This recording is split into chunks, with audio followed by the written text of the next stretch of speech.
trash kids when they saw this increase. Sorry, gotta go. Double G, double P. Sorry. Fortnite, let's go. I get it all night for show. I'm on a Fortnite, let's go. I get it all night. Well played and well executed in those final moments right there is just keeping it textbook, holding it high ground. It almost worked out perfectly as well because just as he was running out of materials, he knew he had the advantage. X was in the storm for too long. Taking a look here. NA West, 24 minutes left to queue, guys. These are the final moments. Time's ticking. We've seen a few upsets today on the boards as players just barely knocked out. It's been quite the day of games so far as Peace here looking to get this drum gun pressure down, and that's going to be JoJo who goes down to the drum. Those of you guys that don't know, I know you guys might have seen this Team Bloom all around. It's a bunch of friends that got together this Saturday. You know? We're friends. Let's make our own team. Make a little clan, you know? Yeah. I kind of love that trend on the scene right now. Well, there's just there's groups that people practice with and want to compete with and learn from. You heard Lunez mentioned it earlier. His support staff around him, everyone that helped, you know, all the friends that motivated him, helped him learn in game, helped him improve, and well, now Lunez finished second on East and qualified. So you get that across every region, even down to like if you looked in Europe, those top players that all went to, I think it was like the Fnatic LAN Center. Oh yeah. And we're all playing from there. Even if they weren't on Fnatic, they were just the top players that went there. I know Malgrim was there. I believe Mitro was there. Yeah, I think they invited a bunch of people out, or you know what I mean. I'm not sure how the open door policy works around there, but yeah, like you said, one day, you know, everyone will look back and realize these were some of the best gaming moments of probably their gaming careers, you know. Oh, for sure, man. This Fortnite community really has been awesome. I mean, the World Cup is arguably, you know, is going to be right there. I think right up there is one of the highest prize pools, if not the highest prize pool ever at a competitive game event. So, I mean, talk about pressure, and the youngest players competing ever as well. We got two 13-year-olds pushed through today. Yeah. So that's they're thrown in the mix. That's like the 7th grade. Yeah, it's crazy. Actually crazy.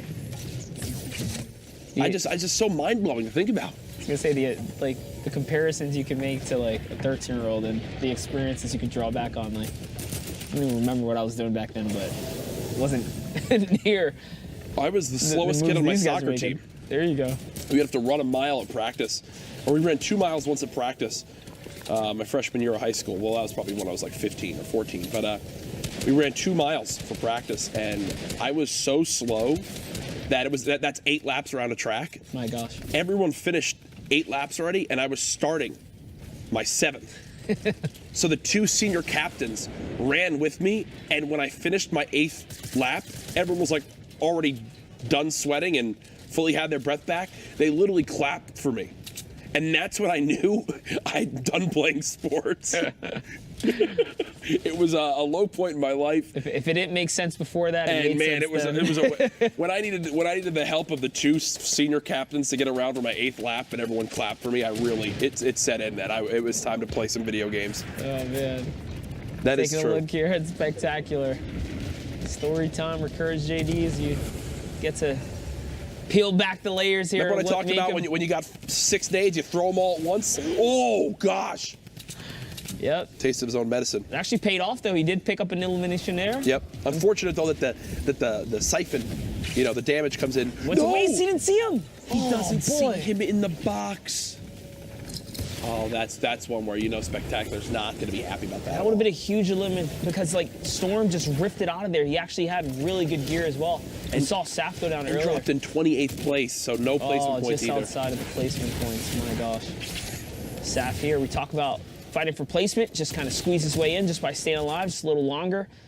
These hills will definitely spell doom for all these guys trying to traverse up and over, as Saf is now just outside of the zone. He gets chunked up so hard just trying to battle through. He didn't even get shot. He still has that same 25 shield, but he's kind of struggling on through the zone right there. The zone doesn't favor him again. He's got another rotation to make here. No mats left. I mean, Saf's got to just do something. I know he will. He's been here before. All he has to do is connect in these final moments. Can he drop to the low ground, catch somebody off guard? Just Reversing back and forth here. There's one. Nice 93 shot right there. Combat's so hard for long ranges to land these clean headshots because the crosshair is so small. Oh, he's back. He's back in this. That's like a sigh of relief. Saf just had to cower in the low ground with one build and then gets one elimination. It's back to 100 plus, and now look, building his own, covered bridge, as the meme would say, towards wherever they need to go on the map. Pika, we checked in with Pika, who was at the top of the NA West standings, I'm pretty sure, just a bit ago. Good to see him up in the high ground right here as we're now looking at, again, Saf Journey here. He's in the middle ground. Andrew's right underneath him. Up comes the rocket. Will he connect? That's a 69 shot. Don't forget, guys, that's Saf right there. Ghost Saf is then lost all of his shield there. Up comes the jump pad. That's a surprise.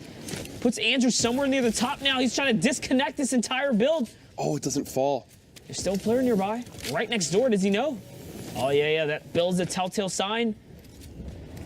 What's he gonna do? Oh my gosh. Can you imagine getting pre-fired by an RPG? That's a tough moment right there. As Storm is continuing to push. Andrew sticking with it. Staying ahead of it. Oh no, a window! Into the window on Schlump, who had his own RPG. Andrew's making good use of the lobby right now. I think that was a little pre-fire right there. Not quite sure what happened, but Pika's so playing out his of own this. game. Yeah, he's just Pika is literally playing his own game.